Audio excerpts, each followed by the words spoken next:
آج انشاءاللہ ہم بہت بڑے عظیم سورے کو سیکھنے جا رہے ہیں.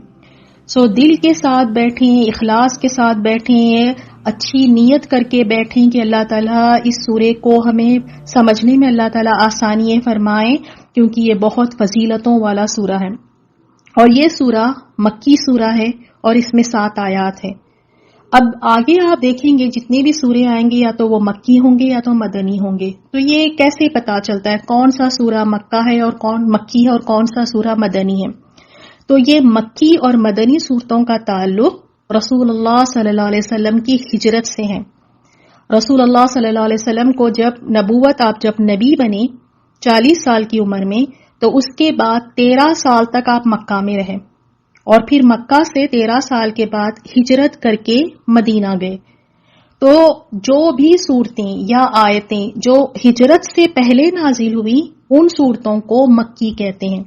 اور آپ صلی اللہ علیہ وسلم جب ہجرت کر کے مدینہ گئے تو ہجرت کے بعد جتنی بھی آیات جتنی بھی صورتیں نازل ہوئی ان کو مدنی کہتے ہیں، مدنی صورتیں.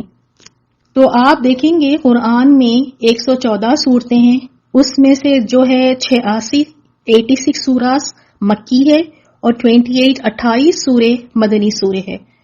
اور آپ دیکھیں گے مکی صورتوں کا جو ہے وہ مکی صورتوں میں زیادہ تر توحید کا ذکر ہے، اللہ تعالیٰ کا تعارف ہے، رسالت ہے، اس میں قیامت کا ذکر، جنت اور جہنم کا. اور مدنی صورتوں میں آپ دیکھیں گے اس میں احکامات، خصوصاً دیکھیں گے آپ اس میں احکامات ہیں، اس میں مسائل بیان کیے گئے ہیں، جیسے روزے کے مسائل، روزے کے بارے میں، طلاق کے بارے میں، نماز کے بارے میں، حج کے بارے میں. تو یہ مکی اور مدنی سورہ اس طرح سے اب آپ کو پتا چلا ہے. تو سورۃ الفاتحہ کون سا سورہ ہے؟ مکی سورہ ہے. اور اس کی سب سے پہلی آیت بسم اللہ الرحمن الرحیم ہے. اور ہم نے بسملہ کی فضیلت اپنے پہلے سبق میں ہم نے دیکھی ہے، لیکن یہاں پر ایک دو اور کچھ حدیثیں دیکھ کر ہم آگے بڑھیں گے، کیونکہ بسملہ کی واقعی بسم اللہ کی بہت بڑی فضیلت ہے. جیسے مسند احمد کی حدیث میں ہے، ایک صحابی سے روایت بیان کی ہے کہ جو نبی صلی اللہ علیہ وسلم کے ساتھ گدھے پر آپ کے پیچھے سوار تھے، کہتے ہیں کہ گدھا ذرا پھسلا تو میں نے کہا شیطان کا برا ہو. تو نبی صلی اللہ علیہ وسلم نے مجھ سے فرمایا یہ نہ کہو کہ شیطان کا برا ہو، کیونکہ اس سے شیطان پھول جاتا ہے اور یہ کہتا ہے کہ میں نے اپنی قوت کے ساتھ اسے گرایا ہے. اور اگر تم بسم اللہ کہو تو اس سے شیطان اپنے آپ کو چھوٹا سمجھتا ہے، یہاں تک کہ مکھی سے چھوٹا اور حقیر. تو دیکھیں اکثر ہمارے ساتھ بھی ہوتا ہے نا، چلتے چلتے جیسے ہم گر جاتے ہیں یا پیر پھسلتا ہے، یا بچے آپ دیکھیں ایک دم سے پیر پھسلتا ہے اور گرنے لگتے ہیں، تو ہم جو بھی منہ میں آیا کہنے لگتے ہیں، کچھ بھی کہنے لگتے ہیں، لیکن اس وقت پر کیا کہنا چاہیے؟ بسم اللہ کہنا چاہیے. اسی طرح نسائی کی بھی حدیث ہے جس کا میں آپ کو تھوڑا سا پارٹ بتا رہی ہوں، بہت بڑی حدیث ہے، جس میں یہ ہے کہ طلحہ رضی اللہ تعالیٰ عنہ جنگ احد میں جب مشرک نے ان پر وار کیا ان کے ہاتھ پر، تو اس وار سے ان کی انگلیاں جو ہے کٹ کر گر گئی. اور اس وقت پر انہوں نے ہس کہا، جیسے کوئی چیز ہمیں ایک دم سے چوٹ پہنچاتی ہے تو منہ سے آواز آتی ہے نا، ہس کی آواز آتی ہے، تو انہوں نے بھی اسی طرح ہس کہا. تو رسول اللہ صلی اللہ علیہ وسلم نے فرمایا کہ تم ہس کے بجائے اگر تم بسم اللہ کہتے تو فرشتے تمہیں اٹھا لیتے اور لوگ دیکھ رہے ہوتے. تو یہ جو چھوٹی سی چیزیں ہو جاتی ہیں، کبھی ہم سبزی کاٹ رہے ہیں انگلی کٹ جاتی ہے یا جل جاتی ہے، یا پھر ہم چل رہے ہیں ٹھوکر لگ جاتی ہے، کچھ بھی اس طرح سے اگر کوئی چوٹ لگتی ہے، کوئی نقصان اس طرح سے ہو رہا ہے، تو اس وقت پر لوگ الٹی سیدھی باتیں کہنے لگتے ہیں، منہ سے جو ہے لعنتی کلمات نکالتے ہیں. تو اس وقت پر ہمیں بسم اللہ کہنا چاہیے. اور بسم اللہ کے تعلق سے ایک بات کو یہاں واضح کرتے ہوئے ہم آگے بڑھیں گے. اکثر آپ مسلمانوں میں دیکھیں 786 اس کو لوگ بسم اللہ سمجھتے ہیں، بسم اللہ الرحمن الرحیم. اگر آپ ہندوؤں سے پوچھیں تو وہ کہتے ہیں یہ تو ان کا فیوریٹ نمبر ہے، یہ ہرے راما ہرے کرشنا کا کوڈ ہے. یہ بعض کہتے ہیں کہ یہ اوم جو ہے اس کا کوڈ ہے. اور 786 ہمارے دین میں نہیں ہے، یہ بسم اللہ الرحمن الرحیم نہیں ہے، یہ مسنون طریقہ نہیں ہے. آپ صلی اللہ علیہ وسلم بھی خطوط لکھواتے تھے، لیکن کبھی آپ نے 786 نہیں لکھا، نہ ہی صحابہ کو کہا کہ 786 لکھنے کے لیے، نہ ہی صحابہ نے لکھا کبھی. تو 786 جو ہے یہ بسم اللہ نہیں ہے. اور آج آپ مسلمانوں میں جہالت دیکھیں اپنے گاڑیوں کی نیم پلیٹس پر، گھروں کے باہر یا رخوں پر انویٹیشن کارڈز پر دیکھیں 786 لکھواتے ہیں. انہیں لگتا ہے کہ 786 یہ بہت ہی مبارک نمبر ہے، اس سے برکتیں حاصل ہوتی ہیں، اور وہ کہتے ہیں بسم اللہ الرحمن الرحیم، اس کا معنی بسم اللہ الرحمن الرحیم ہے. تو ایسی کوئی بات نہیں ہے، یہ نمبر کوئی اس میں کوئی برکت نہیں ہے، یہ نمبر کوئی خاص نہیں ہے، نہ ہی اس کا معنی بسم اللہ الرحمن الرحیم بنتا ہے. مشرکوں کے ساتھ رہ رہ کر شاید پتہ نہیں ہم نے کون کون سی ان کی چیزوں کو اپنا لیا ہے. اللہ تعالیٰ ہم سب کی حفاظت فرمائیں کہ جب ہم ان مشرکوں کے ساتھ رہ رہے ہیں تو اللہ تعالیٰ ہمارے ایمان کی، ہمارے عقیدے کی اللہ تعالیٰ حفاظت فرمائیں، آمین. تو دیکھتے ہیں سب سے پہلی آیت ہم نے دیکھ لیا بسم اللہ الرحمن الرحیم. آگے جو دوسری آیت ہے الحمدللہ رب العالمین، سب تعریف اللہ تعالیٰ ہی کے لیے ہے جو تمام جہانوں کا پالنے والا ہے. یہ جو الف لام ہے حمد سے پہلے یعنی تمام، سب حمد، تمام حمد اللہ تعالیٰ کے لیے ہے، تمام تعریف. اب جیسے یہ لفظ آپ کے ذہن میں آیا ہے، آپ سن رہی ہیں تعریف، تو آپ دیکھیں بہت سا طرح کی تعریفیں ہوتی ہیں. ایک تو ہوتی ہے رسمی تعریف، یعنی کوئی اسپیکر ہے، مثلا کوئی اسپیکر ہے، انہوں نے اپنی اسپیچ دی اور کوئی اتنی خاص اسپیچ نہیں دی، لیکن اب وہ رسمی طور پر کہنا پڑتا ہے نا، تو کچھ لوگ دیکھیے آپ نے بہت اچھا کہا، بڑا اچھا کہتی ہیں، تو ایک رسمی تعریفیں بھی ہم کرتے ہیں. اور دوسری تعریف ہوتی ہے جھوٹی تعریف، اور کچھ تعریفیں ہوتی ہیں خوش آمدی طور پر نا، خوش آمدی جیسے آپ دیکھیں جو بڑے بڑے عہدے پہ لوگ ہوتے ہیں، بادشاہ کے آگے جو ان کے آس پاس کے لوگ ہوتے ہیں تو خوش آمد کے انداز میں ان کی بہت ساری تعریفیں کرتے ہیں. اور کچھ تعریفیں ایسی ہوتی ہیں کہ ان میں ان کا کوئی کمال ہی نہیں ہوتا اور اس پر ان کی تعریفیں کیے جاتے ہیں، جیسے کوئی بہت زیادہ خوبصورت ہے یا کوئی بہت زیادہ ذہین ہے تو ان کی تعریف کیے جا رہے. تو الحمد یاد رکھیں ان میں سے کوئی بھی تعریف نہیں ہے، نہ تو جھوٹی تعریف ہے، نہ تو خوش آمدی تعریف ہے اس میں، نہ ہی کوئی رسمی تعریف ہے. تو حمد ہے کیا؟ جیسے ابن عباس رضی اللہ تعالیٰ عنہ فرماتے ہیں کہ الحمدللہ کلمہ شکر ہے. جب بندہ کہتا ہے الحمدللہ تو اللہ تعالیٰ فرماتا ہے میرے بندے نے میرا شکر ادا کیا. تو یہ خاص اللہ تعالیٰ کے لیے ہے، تمام تعریف اللہ تعالیٰ کے لیے ہے. یہ اس لیے خاص اللہ تعالیٰ کے لیے ہے کیونکہ تعریف کا اصل مستحق اللہ سبحانہ و تعالیٰ ہے، اصل مستحق اللہ تعالیٰ ہے. کیونکہ جیسے ابن جریر رحم اللہ کہتے ہیں کہ الحمدللہ کے معنی ہے کہ شکر صرف اللہ تعالیٰ کے لیے خاص ہے، اس کے سوا جن معبودوں کی عبادت کی جاتی ہے یا اس نے جو بھی مخلوق پیدا فرمائی ہے ان میں سے کوئی بھی اس کا مستحق نہیں ہے، کوئی بھی اس کا مستحق نہیں ہے، صرف اللہ تعالیٰ کے ہی لیے ہے. کیوں؟ کیونکہ اللہ تعالیٰ نے ہی اپنے بندوں کو نعمتوں سے نوازا ہے، اتنی نعمتیں دی، بے شمار نعمتیں دی کہ اگر گننا چاہو تو اللہ تعالیٰ کے احسانات، اس کی نعمتوں کو شمار نہیں کر سکتے، گن نہیں سکتے. اس نے اپنے بندوں کو اطاعت کے لیے اس نے اسباب عطا فرمائے اور فرائض ادا کرنے کے لیے اللہ تعالیٰ نے اپنے بندوں کو جسمانی قوتوں سے نوازا، اور اس کو اللہ تعالیٰ نے دنیا میں زندگی بسر کرنے کے لیے اللہ تعالیٰ نے طرح طرح کی نعمتوں سے نوازا. اگر آپ گننے بیٹھے تو گن بھی نہیں سکتے کہ اس دنیا کی زندگی کو بسر کرنے کے لیے اللہ نے کن کن نعمتوں سے اللہ تعالیٰ نے نوازا ہے.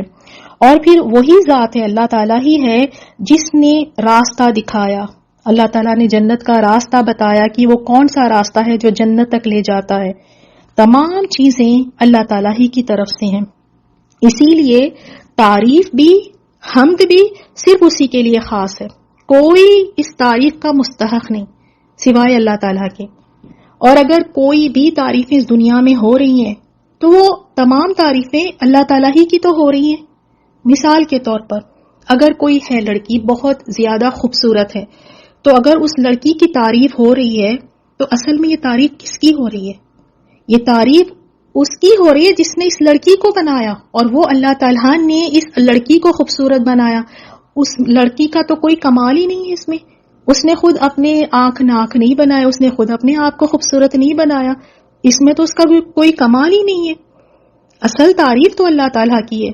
اگر کوئی بہت ذہین ہے اور وہ اپنی ذہانت سے کوئی اچھے کام کرتے ہیں، بڑا اچھا سا گھر بنا دیا، کوئی بلڈنگ بنا دیا، کوئی اور چیز بنا دیا، اگر اس شخص کی تعریف ہو رہی ہے تو اصل میں تعریف کس کی ہو رہی ہے؟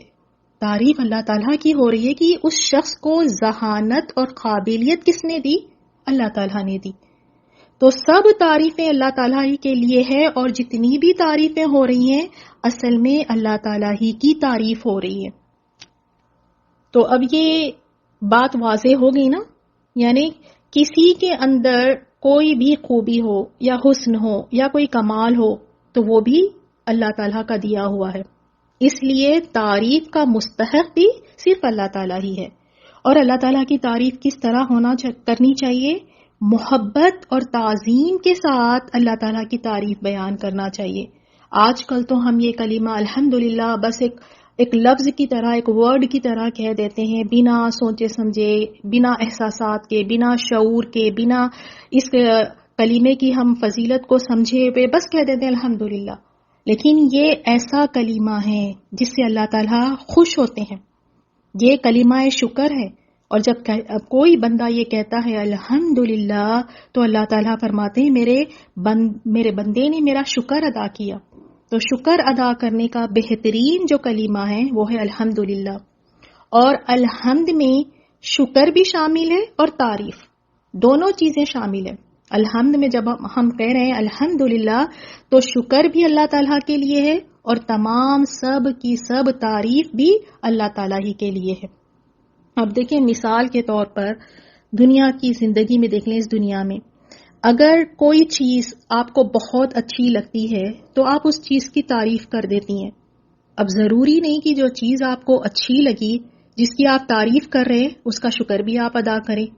مثال کے طور پہ اگر آپ کو کوئی گاڑی بہت پسند آئی یا کوئی لباس بہت پسند آیا تو آپ یہ نہیں کہتے کہ بڑا اچھا جوڑا میں نے دیکھا، بہت ہی پیارا تھا، اچھی اس پہ کڑھائی کی ہوئی تھی. آپ اس جوڑے کی، اس کپڑے کی تعریف ضرور کرتی ہیں لیکن اس کا شکر نہیں ادا کرتی. اسی طرح آپ جس کا شکر ادا کرتی ہیں، کسی نے کچھ آپ کے اوپر احسان کیا، کوئی مدد کر دی تو آپ ان کا شکر ادا کرتی ہیں. ضروری نہیں ہے کہ آپ اس کی تعریف بھی کریں. لیکن حمد ایک ایسا کلمہ ہے جس میں شکر اور تعریف دونوں شامل ہے، دونوں اس میں ہیں، اور اس تعریف کا اصل مستحق صرف اللہ تعالیٰ ہی ہے. اس کی فضیلت پر کچھ احادیث ہم دیکھ لیتے ہیں. آپ صلی اللہ علیہ وسلم نے فرمایا سب سے افضل ذکر لا الہ الا اللہ، اور سب سے افضل دعا الحمدللہ. اسے ترمذی نے روایت کی ہے. اور دوسری حدیث میں بھی رسول اللہ صلی اللہ علیہ وسلم نے فرمایا جس بندے کو اللہ تعالیٰ کسی نعمت سے نوازے اور اس پر وہ الحمدللہ کہے تو اس کا حمد کہنا اس نعمت سے افضل ہے جو اس نے حاصل کی ہے. سنن ابن ماجہ میں آپ دیکھیں گے اس حدیث کو.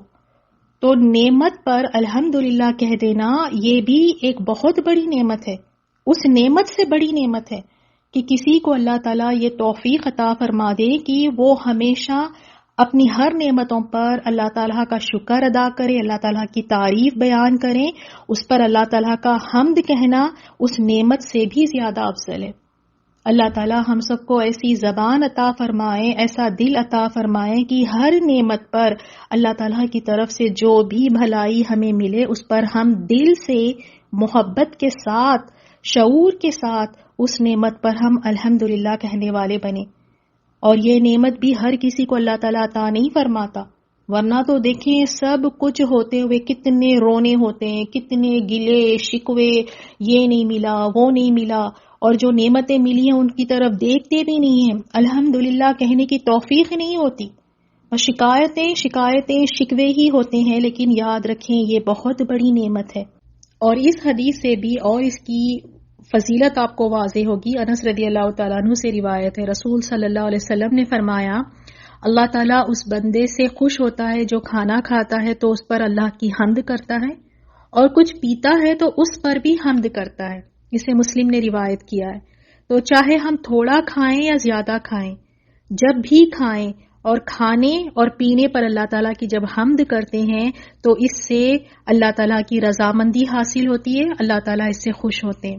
حالانکہ کھانا اور پینا ہماری ضروریات ہے، کھا پی کر ہمیں ہی فائدہ ہو رہا ہے، لیکن صرف اس پر الحمدللہ کہہ لینے سے اللہ تعالیٰ خوش ہوتا ہے. اور یہ دیکھیں کہ الحمدللہ کہنے کی توفیق ملنا یہ بھی ایک نعمت ہے. اور الحمدللہ ہم کہہ لیتے ہیں جب سب حالات بڑے اچھے ہو، خوشی کا ماحول ہو، کچھ اچھی چیز ملی ہو، خوشی میں تو ہم سب الحمدللہ کہہ ہی لیتے ہیں. کیا واقعی الحمدللہ ہم ہر چیز میں ہم کیا اللہ تعالیٰ کا شکر ادا کر رہے ہیں؟ اللہ تعالیٰ کی ہم تعریف بیان کرتے ہیں. خاص طور پر اگر کوئی مصیبت ہو، کوئی پریشانی ہو، تو کیا اس وقت پر بھی ہماری زبان سے الحمدللہ کا کلمہ نکلتا ہے؟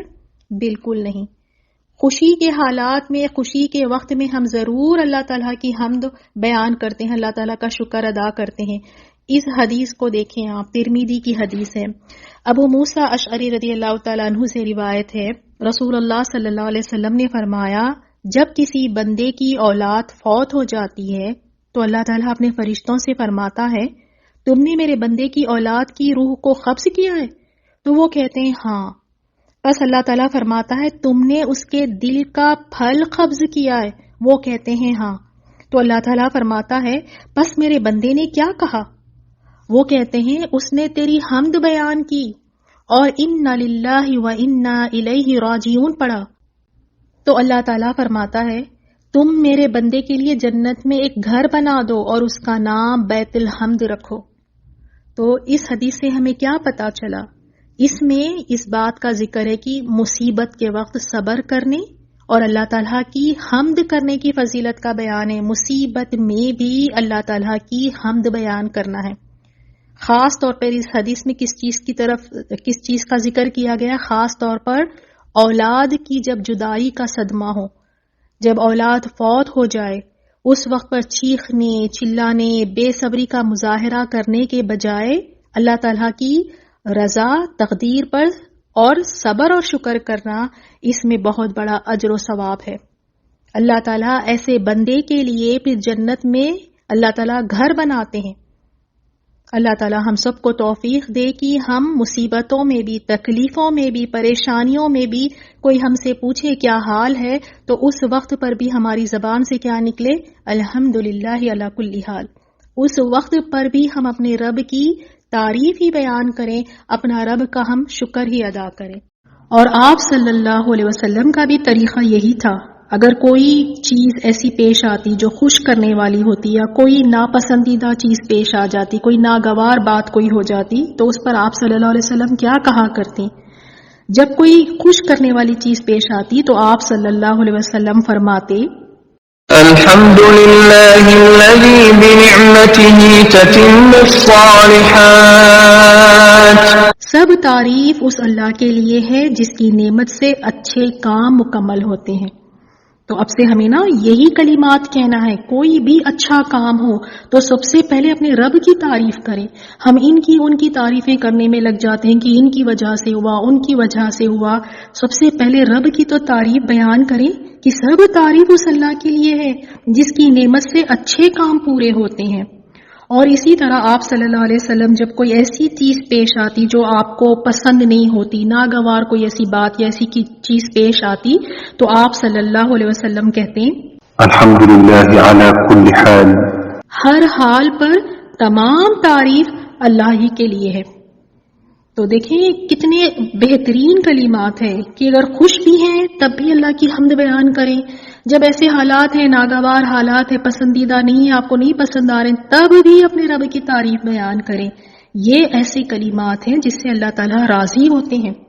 یہ بڑے فضیلت والے کلمات ہیں. اور مسلم کی بھی حدیث میں آپ صلی اللہ علیہ وسلم نے فرمایا الحمدللہ کہنا میزان کو، ترازو کو نیکیوں سے بھر دیتا ہے.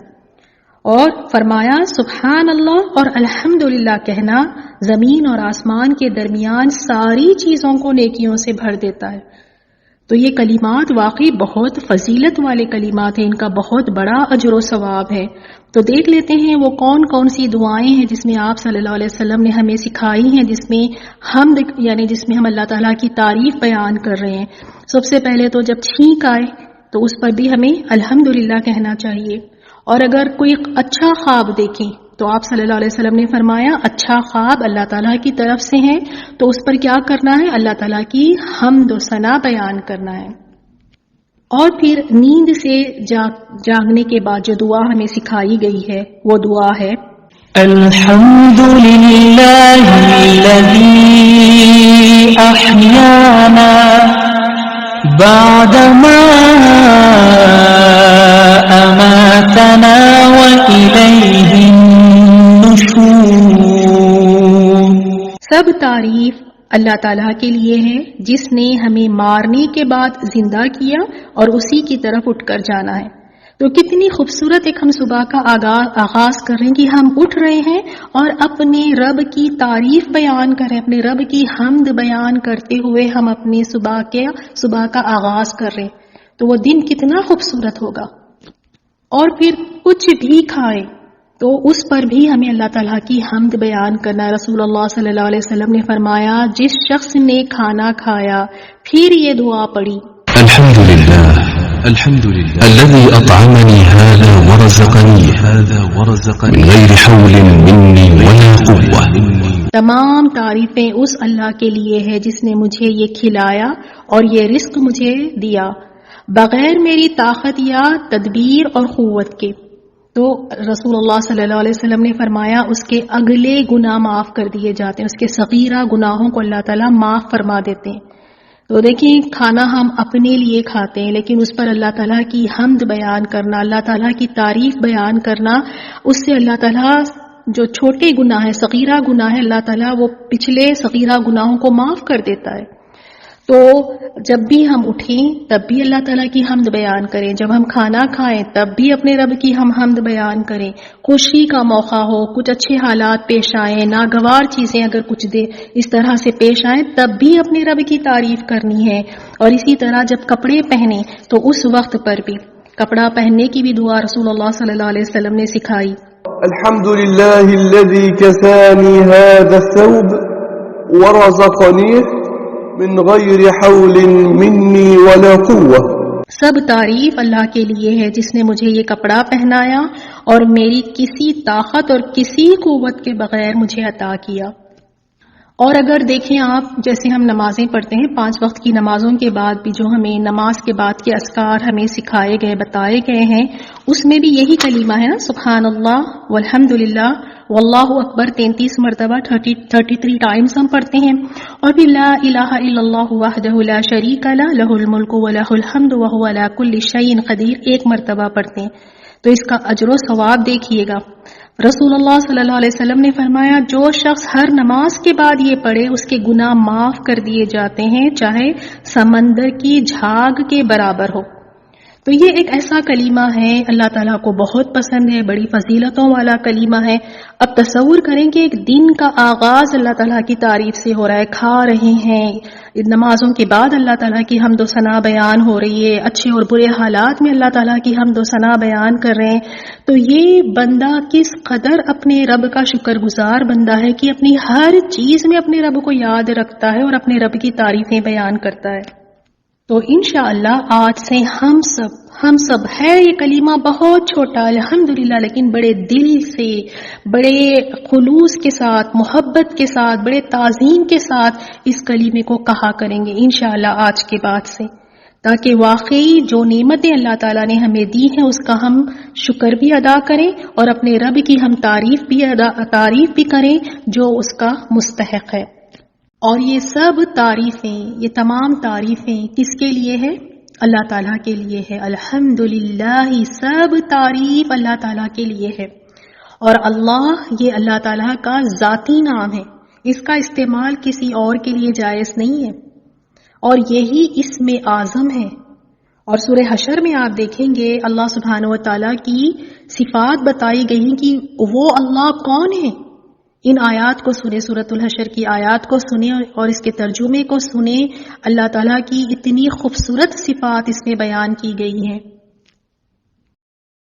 هو اللہ الذی لا الہ الا هو عالم الغیب والشہادہ هو الرحمن الرحیم هو اللہ الذی لا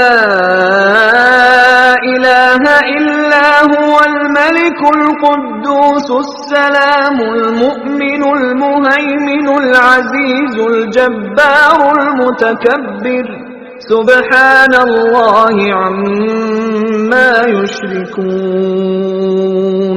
هو الله الخالق البارئ المصور له الأسماء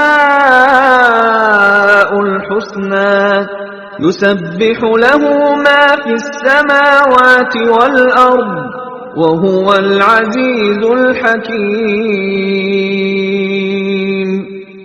تاکہ وہ غور کریں وہی اللہ ہے جس کے سوا کوئی معبود نہیں، پوشیدہ اور ظاہر کا جاننے والا، وہ بڑا مہربان ہے، نہایت رحم والا ہے.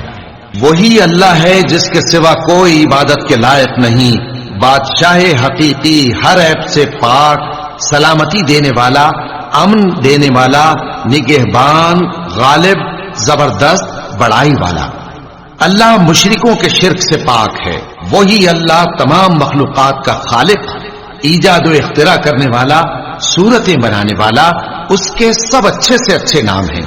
جتنی چیزیں آسمانوں اور زمین میں ہیں سب اس کی تسبیح کرتی رہتی ہیں، اور وہ غالب ہے، حکمت والا ہے. اب آپ نے اتنے اللہ تعالیٰ کے خوبصورت ناموں کو سنا، صفات کو سنا، اور اس کی فضیلت دیکھی. رسول اللہ صلی اللہ علیہ وسلم نے فرمایا، صحیح بخاری کی حدیث ہے، فرمایا بے شک اللہ تعالیٰ کے 99 یعنی 1 کم 100 نام ہیں، جو انہیں یاد کرے گا وہ جنت میں داخل ہوگا. اور اگر یاد کرنا ہی ہوتا تو ہم سب یاد کر لیتے ہیں آرام سے اور سب کے لیے جنت ہو جاتی. یاد کرنے سے کیا مطلب ہے؟ یعنی ان پر ایمان لانا. ایسا ایمان، اللہ تعالیٰ کا نام الرزاق ہے، رزق دینے والا، تو ایمان ہونا چاہیے کہ الرزاق اللہ تعالیٰ ہے، وہ ضرور مجھے رزق عطا فرمائے گا. اور آج دیکھ لیں آپ کتنے لوگ روزی کے لیے پریشان رہتے ہیں، لیکن ایمان ہونا چاہیے کہ اللہ الرزاق ہے، وہ بھوکا نہیں چھوڑے گا. اللہ تعالیٰ کا ایک نام الشافی، وہ شفا دینے والا ہے. تو بس وہ کامل ایمان ہونا چاہیے کہ وہ ضرور مجھے شفا عطا فرمائے گا. تو ایک تو ایمان لانا ان ناموں پر، اخلاص کے ساتھ پڑھنا، ان کو حفظ کرنا، ان ناموں کو، اور ان کے معنوں کو جاننا. ان کے ناموں کو جاننا تو ایسوں کے لیے فرمایا کہ پھر وہ جنت میں داخل ہوں گے. اور آیت میں بھی دیکھیں گے، سورۃ الاعراف کی آیت ہے جس میں اللہ تعالیٰ نے فرمایا وَلِلَّهِ الْأَسْمَاءُ الْحُسْنَى فَادْعُوهُ بِهَا، اور اللہ تعالیٰ کے لیے تو سب اچھے سے اچھے نام ہیں، تو اس کو اس کے ناموں سے پکارا کرو. اللہ تعالیٰ کو جب بھی پکارے تو اچھے اچھے ناموں سے پکارے. اب آپ دیکھیں آج کل کیا دیکھتے ہیں لوگ، آپ دیکھیں اللہ میاں کہتے ہیں. کیا اللہ میاں کہنا، کیا میاں نعوذ باللہ، کیا یہ اللہ تعالیٰ کے اسماء حسنہ میں سے ہیں؟ ہمیں تو 99 نیمز رسول اللہ صلی اللہ علیہ وسلم نے بتائے ہیں اللہ تعالیٰ کے. کیا ہمارے لیے وہ نام کافی نہیں ہے جو ہم اپنی خودی سے گھڑ لیتے ہیں؟ سب جانتے ہیں میاں کے بہت سارے معنی ہوتے ہیں، تو کیا یہ اللہ تعالیٰ کو اس طرح سے پکارنا زیب دیتا ہے؟ کیا یہ اللہ تعالیٰ کے اسماء حسنہ میں سے ہے میاں؟ اتنے پیارے پیارے نام ہیں، پکارے اللہ تعالیٰ کو ان ناموں کے ساتھ. تو انشاءاللہ اگر آپ دیکھیں کوئی آپ کے سامنے بھی اس طرح سے اللہ میاں کہتے ہیں تو ان کو تھوڑا سا بتائیں اور سمجھائیں کہ اس طرح سے اپنی طرف سے اللہ تعالیٰ کے لیے ہم کوئی نام نہیں گھڑ سکتے. اللہ تعالیٰ نے خود قرآن میں فرمایا، اور اللہ تعالیٰ کے لیے تو سب اچھے سے اچھے نام ہیں، تو اس کو اس کے ناموں سے پکارا کرو. اب آگے کی آیت دیکھتے ہیں. سب تعریف اللہ تعالیٰ کے لیے ہے. کیوں؟ کیونکہ وہ رب العالمین ہے، وہ تمام جہانوں کا رب ہے، پالنے والا ہے. رب اللہ تعالیٰ کے اسماء حسنہ میں سے ہیں.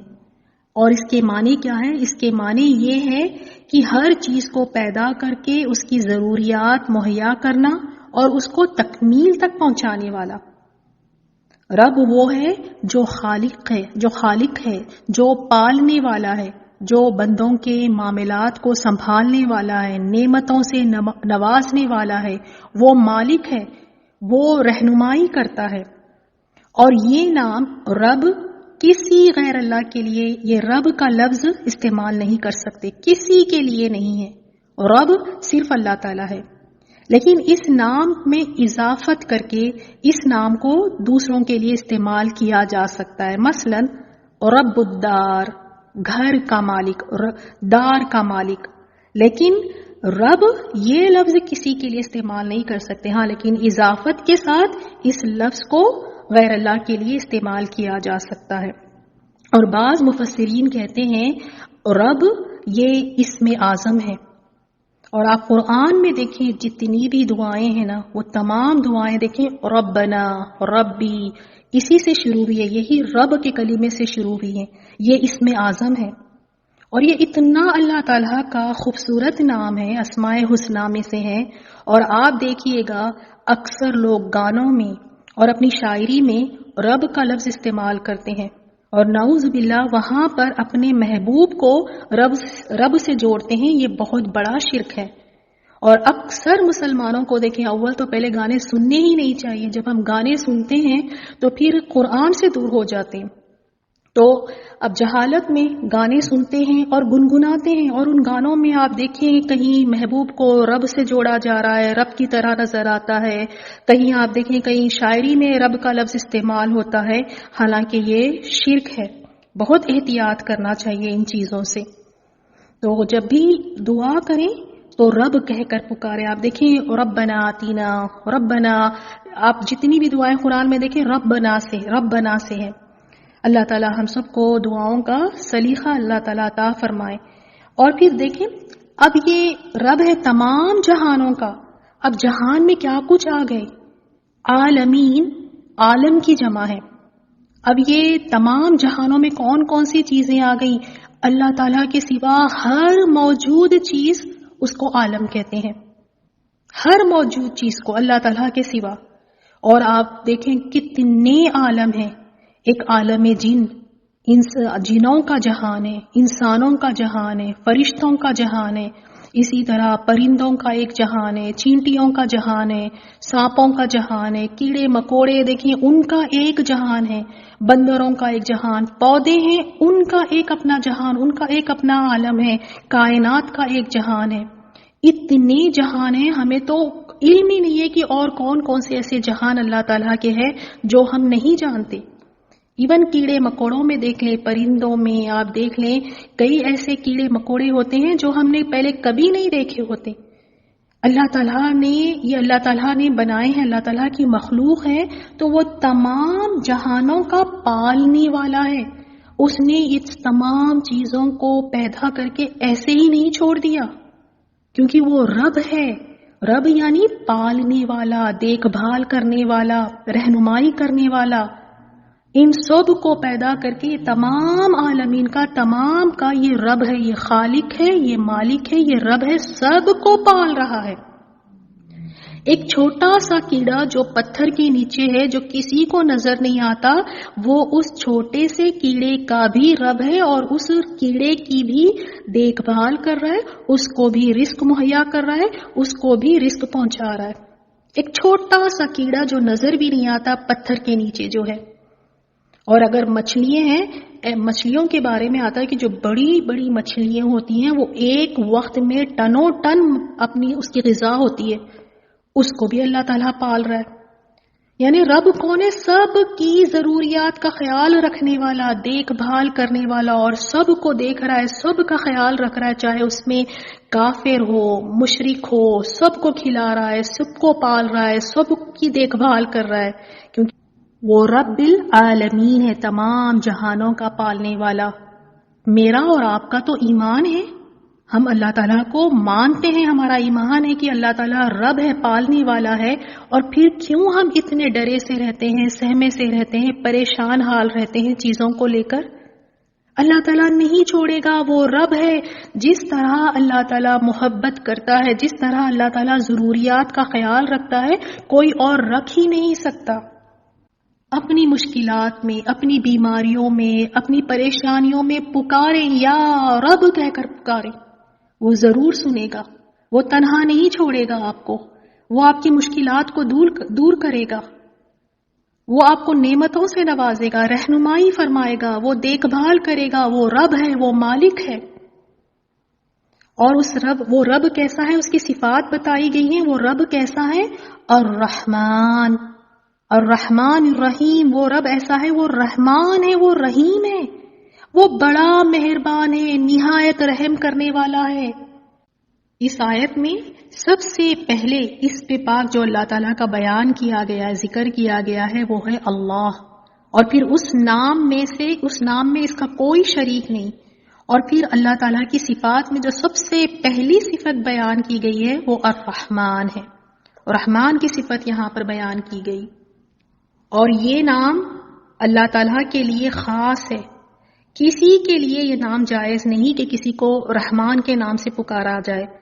اللہ تعالیٰ قرآن میں فرماتے ہیں، جس کا ترجمہ ہے، کہہ دیجئے کہ تم اللہ کو اللہ کے نام سے پکارو یا رحمان کے نام سے، جس نام سے بھی پکارو وہ تمام اچھے اچھے نام اسی کے ہیں۔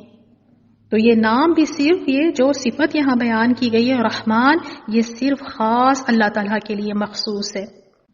ابن عباس رضی اللہ تعالیٰ عنہ فرماتے ہیں، دونوں نام رحمان اور رحیم، یہ دونوں نام رحمت اور رحم والے ہیں، اور ایک میں دوسرے سے زیادہ رحمت اور رحم ہے۔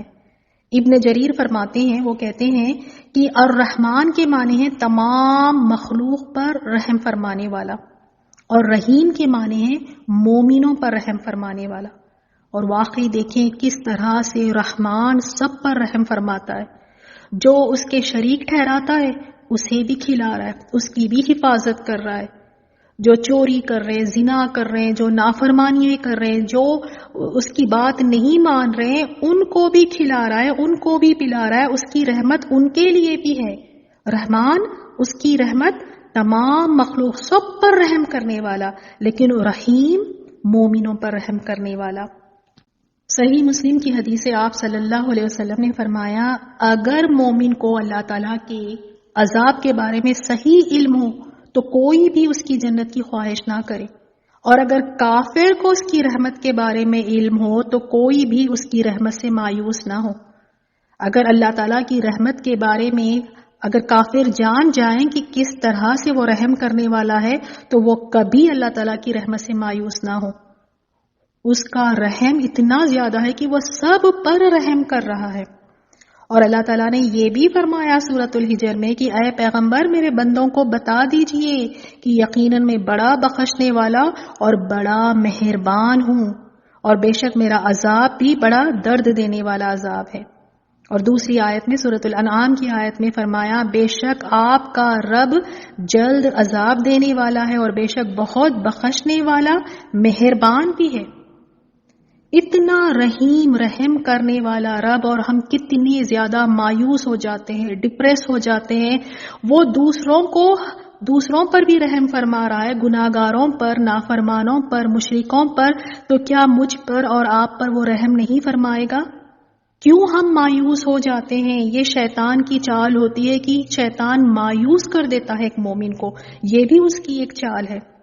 اللہ تعالیٰ کی رحمت سے کبھی نہ مایوس ہو، اللہ تعالیٰ بہت رحم کرنے والا ہے، بہت زیادہ۔ صحیح بخاری کی اس حدیث سے ہمیں اللہ سبحانہ و تعالیٰ کی رحمت کا پتہ چلتا ہے۔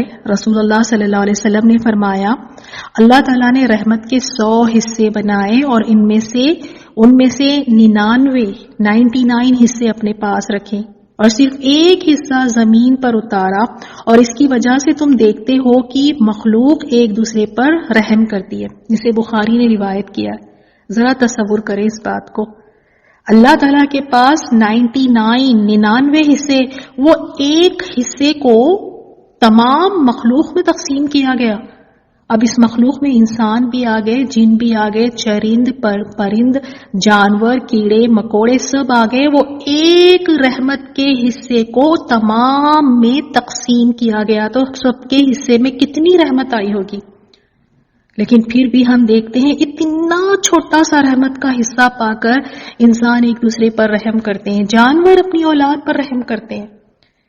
آپ دیکھیں گے، آپ خود دیکھتے ہیں نا کہ لوگ اس طرح رحم دل ہوتے ہیں، ان کی رحم دلی کو دیکھ کر ہم متاثر ہو جاتے ہیں کہ بڑی رحم دل ہے، بہت رحم کرنے والی ہے۔ تو ذرا غور کریے، سوچیں، جس ذات کے پاس، جس رب کے پاس 99 رحمتیں ہیں، اسے چھوڑ کر در بدر پھرنا، مایوس ہونا، اوروں سے امیدیں وابستہ کرنا، کیا یہ ایک مومن کو زیب دیتا ہے؟ یاد رکھ لیں جو کچھ ملنا ہے نا وہ بس یہیں سے ملنا ہے، یہ رحمان اور رحیم سے ہی ملنا ہے، کہیں اور سے مل ہی نہیں سکتا۔ جو بھی چاہیے، دنیا کے لیے چاہیے، آخرت کے لیے چاہیے، وہ سب یہیں سے مل سکتا ہے، اس رحمان سے ہی مل سکتا ہے۔